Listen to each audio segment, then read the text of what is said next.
सध्या आंब्याचं सीझन चालू आहे, त्यामुळे म्हटलं आज आम्रखंड बनवूयात आणि रेसिपीसुद्धा तुमच्यासोबत शेअर करूयात। आता गुढीपाडवासुद्धा लवकरच आहे, त्यामुळे माझा बेत तर आम्रखंड हा पक्का ठरलेला आहे। तुम्हीसुद्धा माझ्यासोबत यावर्षी आम्रखंड नक्की बनवा। ही रेसिपी आहे ना एकदम साधी सोपी सरळ आहे, पटकन झटपट असा बनवून हा आम्रखंड बनवून तयार होतो। चला पटकन आपण हा आम्रखंड बनवायला सुरुवात करूया। नमस्कार, मी प्रणिताच रेसिपीमध्ये आपल्या सर्वांचं खूप खूप खूप मनपूर्वक स्वागत आहे। यूट्यूबवर प्रणिताच रेसिपीला अजून जर सबस्क्राईब केलं नसेल तर पटकन सबस्क्राईब करा आणि बाजूला दिलेल्या बेल आयकॉनवरही क्लिक करा। सर्वात आधी तर मी इथे एक चाळण घेतली आहे आणि त्याखाली एक बाउल घेतला आहे। सर्व रिकामीच आहे। आता पुढे काय करायचं ते मी सांगते तुम्हाला।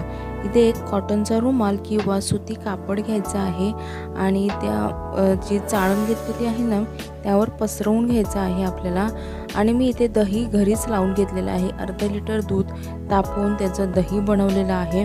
आणि आता हे दही आहे ना मी इथे रुमालामध्ये असं घट्ट असं बांधून घेणार आहे। आपल्याला चक्का बनवायचा आहे श्रीखंडासाठी, आम्रखंडासाठी। तर त्यासाठी मी इथे हे दही आहे ते रुमालामध्ये घट्ट असं बांधून ठेवणार आहे। एकतर असा हा कापड आहे ना रुमाल लटकत ठेवायचा आहे कुठेतरी नळाला वगैरे, किंवा यावर जड वजनदार असं काहीतरी ठेवून द्यायचं 7 ते 8 तासासाठी। तोपर्यंत आपण बाकीची तयारी करून घेऊयात। इथे मी 2 आंबे घेतलेले आहेत, छान हापूसचे आंबे आहेत, पिकलेले आहेत, खूप रसरशीत असे आंबे आहेत। आणि आता हे आंबे ना मला कट करून घ्यायचे आहे। तुम्ही बघू शकता मी इथे कट करून घेते आहे। बघूयात, वाव सुपर असा हा आंबा आहे। तुम्ही बघू शकता आंब्याचा रंग बघा किती सुरेख आहे। हा प्युअर हापूसचा आंबा आहे हा।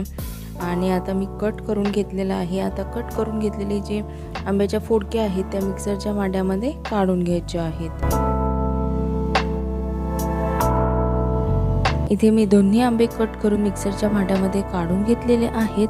आता मी मिक्सर इथे लावून घेतलेलं आहे। आंब्याची छान प्युरी अशी मी बनवून घेतलेली आहे। आता काय करायचं आहे, इथे मी एक पॅन गॅसवरती ठेवलेला आहे आणि आंब्याची जी प्युरी आहे ती पॅनमध्ये घालून घ्यायची आहे। बरोबर 1 वाटी एवढी आंब्याची प्युरी आहे, त्याला 1 वाटी एवढी मी इथे साखर घातलेली आहे। अख्खी साखर घातलेली आहे, पिठी साखर वापरलेली नाही आहे। तर एकाच एक हे प्रमाण मी इथे वापरलेलं आहे। आता गॅस इथे फास्ट करायचा नाही आहे, तर लो गॅसवरतीच आपल्याला हे मिश्रण छान असं शिजवून घ्यायचं आहे। अगदी ह्याचा रंग बदलेपर्यंत आपल्याला शिजवून घ्यायचं आहे।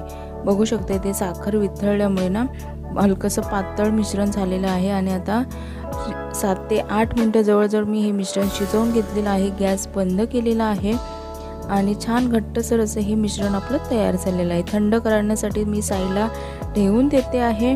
आणि इथे मी आता हा 7 तासांनी बरोबर रुमाल ओपन करते आहे। बघूया आपला चक्का बनवून तयार झालेला आहे का। हा मस्त असा चक्का घरच्या घरी बनवून तयार झालेला आहे। मी ते वजनदार असं ना भरलेला तांब्या त्यावर ठेवलेला होता, पाण्याने भरलेला, आणि त्याने असं चेपून असं हे घट्टसर असं हा गोळा आपला चक्काचा बनून तयार झालेला आहे। आता हा चक्का आहे ना चाळून घ्यायचा आहे या पद्धतीने। असं चाळून घेतला ना चक्का की आम्रखंड आहे ना छान सॉफ्ट असं बनून तयार होतं। त्यामुळे सगळा हा चक्का मी ते चाळणीने चाळून घेतलेला आहे, चमच्याने असं मॅश करून करून। तुम्ही बघू शकता मस्त असा हा चक्का आपला बनवून तयार झालेला आहे। साधारण 1 वाटी एवढा हा चक्का आपला बनवून तयार झालेला आहे। आणि मँगो पल्प जो आपण शिजवून घेतलेला आहे तो सुद्धा 1 वाटी एवढा बनवून तयार झालेला आहे। तर इथे हे 2 वाटीचं मिश्रण बनवून आपलं इथे तयार झालेलं आहे। त्यामध्ये 2 चमचे केशरचं दूध घालायचं आहे।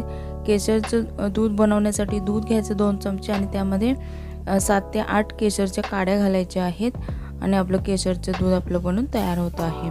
त्यानंतर अर्धा चमचा इथे मी वेलची पावडर घालून घेतलेली आहे। आणि आता हे मिश्रण ढवळून घ्यायचं आहे। छान एकसारखं असं फिरवत आपल्याला हे मिश्रण ढवळून घ्यायचं आहे। इथे चमच्याने मिक्स करून घेतलं तरी काहीच हरकत नाही आहे। मस्त याचा रंग बघा तुम्ही चेंज होताना दिसतो आहे। आणि आपलं इथे आम्रखंड बनून तयार झालेला आहे। रंग बघा किती सुरेख आलेला आहे। आम्रखंड आपला बनून तयार झालेला आहे। पुऱ्या बनवायच्या आहे झटपट। मी ते पुऱ्यांसोबत हे आम्रखंड अतिशय अप्रतिम लागतं। बरं या पुऱ्यांच्या रेसिपीज आहेत ना मी ऑलरेडी अपलोड केलेले आहेत, त्याची लिंक मी डिस्क्रिप्शन बॉक्समध्ये देते आहे, तुम्ही नक्की जाऊन बघू शकता। तर या वर्षीच्या गुढीपाडव्याला हे माझ्या पद्धतीने आम्रखंड नक्की करून बघा आणि कसे झाले आहे मला कमेंट करून सांगायला अजिबात विसरू नका। आजची ही रेसिपी आवडली असेल तर यूट्यूबवर प्रणिताज रेसिपीला लाईक, शेअर आणि सबस्क्राईब देखील करा आणि पुन्हा भेटूयात अशाच नवीन रेसिपीसोबत। तोपर्यंत धन्यवाद।